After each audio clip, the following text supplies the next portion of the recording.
There are some days during this job that I think I have the most exciting things to talk about. And while this group that I'm going to talk about has a long title, Regional Fare Collection Working Group, what we're talking about is a Tampa Bay smart card. And just so I don't forget, I want to make sure that I recognize Deborah Woodward, our Director of IT, and Rita Hoffman, our Statistical Manager, because they had a lot of hard work in this project and showed a lot of regional leadership in developing the details of the concept and the vision for a smart card for the entire region. So this really is about regional cooperation.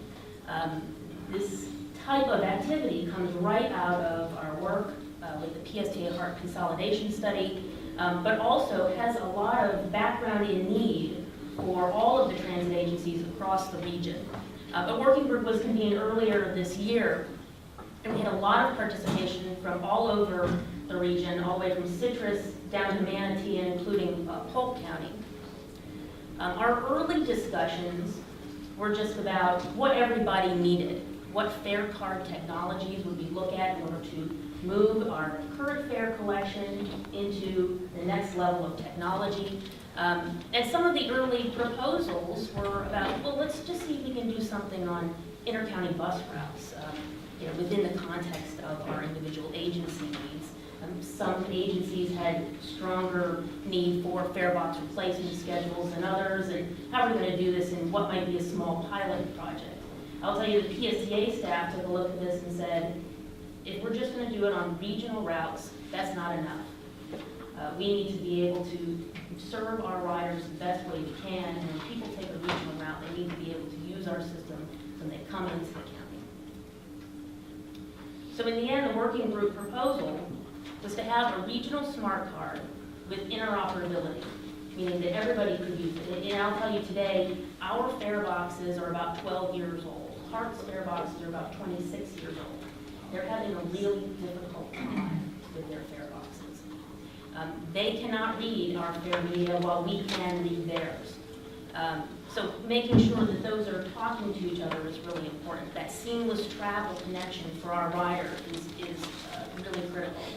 We also wanted to choose something that we could have a consolidated management support, so that there are some elements of the program that we could buy on a regional level. So not only would we get a better pricing by acting as a region, but also do things like a web-based program that we could use a single time for every agency in the region. We know that we will also have to come along with common fare policies, and I'll get to that in a minute. But in the end, you'll see on the second 11 by 17 in front of you that we have a phased approach, but it is a comprehensive approach to an entire vision of a project that is incrementally implemented. So that means that any time we can be flexible about how we implement it, but we can also have something that works from the start. This effort was advanced through the opportunity to get intermodal funds from the state. And I will tell you that there's usually a match required for these type of funds, but because we acted as a region, we were able to get 100% funding for the funds that they had available, again, in that first phase. You have before you also a memorandum of understanding. This outlines the program and how we would work as a region. And I hope that you will approve this MOU today so that we can move forward with the joint participation agreement with our partner agencies. In this MOU, it describes that each agency will decide what it needs, and we will have our own determination of our future. We agreed to be flexible as funds become available, and that we would continue to apply for grants together, especially with the opportunity for intermodal funds, and the way that FDOT has been very encouraging for this project. This is exactly the kind of project that they want to support. This is a transformational project for us as a region, and we are not the only region in the state that is moving forward with this type of idea. South Florida is also looking at this. And so there may be some opportunity one day to have a statewide smart card. Again, each phase will be completed before the next is funded. You'll find on your table we have a phase 1A and a phase 1B, meaning that the phase 1 we came up with this concept and said, this is what we really need to have for our phase one. All of the funds for that phase one were not available, and so we negotiated what pieces that we could delay. But that phase 1B will be completed, meaning everybody will get something out of phase one before we move on to anything in phase two. In the MOU, we are required to coordinate with each other, continue to provide updates. We have opportunities for changes based on the needs of the agency or pricing we might receive from a procurement. We do have to choose a single recipient for the funds. This is a requirement of FDOT, so there will be a recipient that will manage the funds and distribute those funds. In the working group, HART was selected to accept those funds. This can change based on the agreement of the group. In order to create some sort of timeline and say we'll have this for a period of time, we had our phases in 3 years, so the MOU would expire at the project completion or on June 30th of 2017, which is the end of the FDOT fiscal year. You also notice that the parties to the agreement are only those that wanted to participate in the first 3 phases. So that is Hillsborough, Pasco, Polk, and us. One of the best things about this project is because it is a fully vetted, fully thought out project, that we will always be ready for funding. So when there is an opportunity at FDOT to pick a project because they have additional funding that will expire, this district is able to capture it for us because they have this plan ready to go. So this is a shovel-ready project. The benefits of a smart card for us is a very long list, and it's very good for our rider and for the staff. We can have a lot of flexibility with a smart card with a single card because it's embedded in the card, not on a paper ticket. This is going to help our maintenance department reduce fare box breakdowns and the maintenance requirements. We have a schedule for replacement of our fare box, and this may delay our need to buy entirely new fare boxes if we can manage them better and have less cash transactions and more electronic transactions. We'll have increased boarding efficiency, which is always good as our ridership increases. We have long lines at our customer service centers at the beginning of the month for our TV passes. If we can assign people a card and recharge those remotely, we can help the customer service folks help our customers better, and the TV customers will have that information more quickly than they need. Again, we can have remote recharging, whether that's in the office, at our service centers, potentially even at some of our outlets as the program progresses. But also I mentioned the regional website. As part of the program, you'll see in phase 2 the development of a regional single website that all agencies would allow the customers to go to recharge, much like you recharge your SunPass. We could have remote activation and deactivation if your card is registered. We have some people who have a monthly pass, and at the beginning of the month, they lose it. Right now, we can't do anything about that. We may be able to do something about that in the future.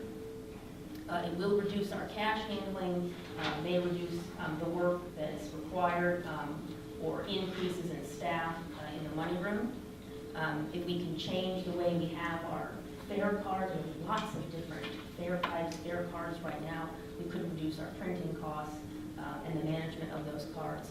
And again, this is an expectation for our next generation of riders, not just local, but tourists. As part of the program, in future phases, we've asked for cashless ticket vending machines, which we could put out on the beach. That would make it very easy for us to serve our tourist market without having a lot of increased staff costs. So those were just a few. There was a good discussion at the Finance and Performance Management Committee about that phased approach, understanding that the entire PSTA fleet would have these smart card readers in phase 1A, and I think PSTA is very fortunate to think big and get big in that first phase. Again, there is no local match required for this capital, but we will have to talk about the purchase of those smart cards and how we develop our fare card policy in the process. So again, with the acceptance of this MOU, we would then be able to join with Hart, Pasco, who approved this yesterday, and Polk, who's also meeting today to approve it for that initial funding with the joint participation agreement with AFCOG. And with that, I'll take any questions. I do ask that you speak loudly because I still have. Thank you. Thank you, Cassandra. Commissioner Roach. Thank you, Mr. Chair. That was going to be my first question. How are you feeling?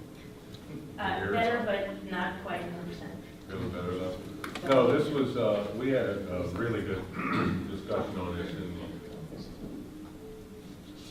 a really good discussion on this in the Finance Committee. We have very good discussions in there. Usually it's Mr. Scott Dyke that start all the trouble, but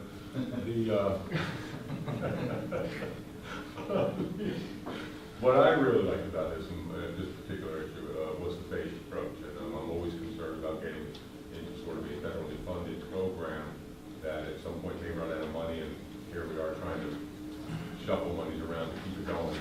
The phased approach with PSTA getting its bump right up first year phase, and if the economy changes and federal money goes away, it allows that opportunity to break that without us being fully committed to something that would have to change the entire budget structure. So I think it's a good program. I certainly support it. Well done.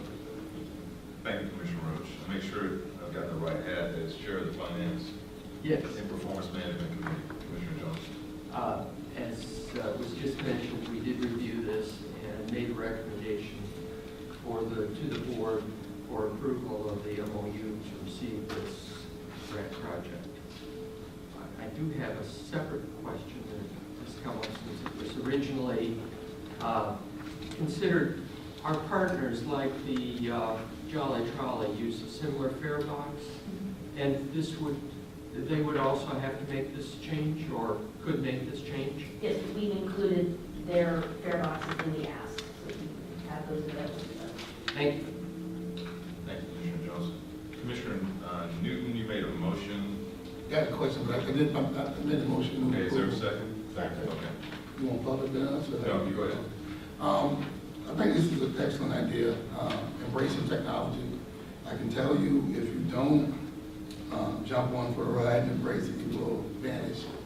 And I'll give you a prime example. I traveled to Tallahassee, rented 2 Redbox movies at a friend of mine's house and watched them, brought them back to St. Petersburg and was able to turn them in. You remember when we had the blockbusters going on, you had to go there, get the movie, you had to bring it back there, you had to wait. But even in that, they had a whole building full of people that was taking rental movies and handing them out and stocking them and all that. Now they got a machine that uses a card, any credit card, any check card, anybody, anywhere, anytime.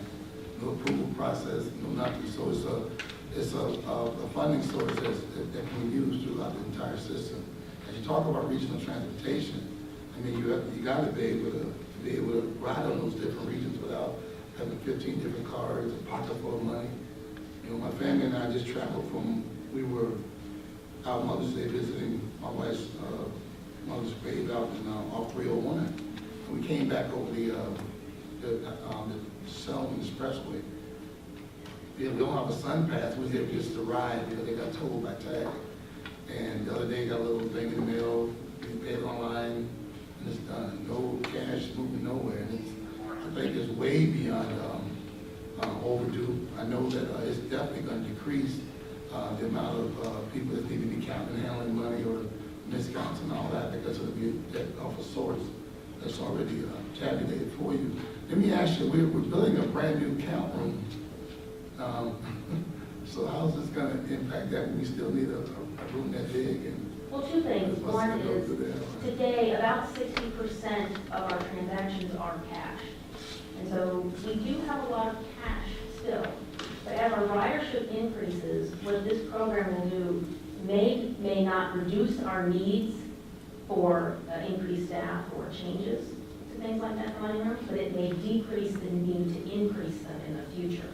And so we can be more stable about how we have our staffing levels and also the amount of cash and the volume of cash may not increase as fast. But even at the some of the concerns of my colleagues about continual federal funding, I think the savings is going to way far outweigh.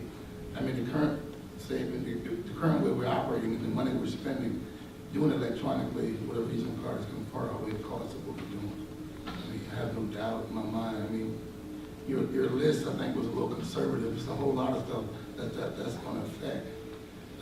Also, current writers, as they went away from mailing out checks to people that receive Social Security or stuff, they put them on an electronic debit card.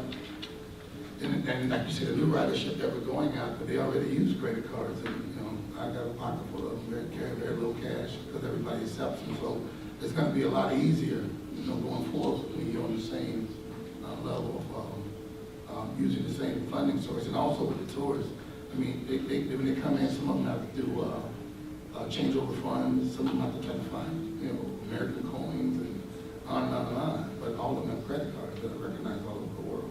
So, but good job, I support 100%. Thank you, Commissioner Hughes. Any other comments before we get public comments? Commissioner Roach? I just wondered what the 2 movies were you read. That's classified. Okay, any other comments from the board? Seeing none, are there any public comments on item 5B, the Regional Fair Collection Grant MOU? The 1.4 from FDOT, is that something we have to go after competitively, or has it been allocated already? This is done. It's done. This is, these funds, the intermodal funds are available to ports, airports, and transit agencies. FDOT, we were approached by FDOT and said, do you have something? We would really like to give it to transit because the ports and airports get enough. So we have something that every year we can say, whatever intermodal funds you have, we are willing to take them off your hands. Wow. And the multi-county approach is refreshing to see this, so great job. I know Ms. Woodward is here, our IT guru. Thank you so much for your hard work.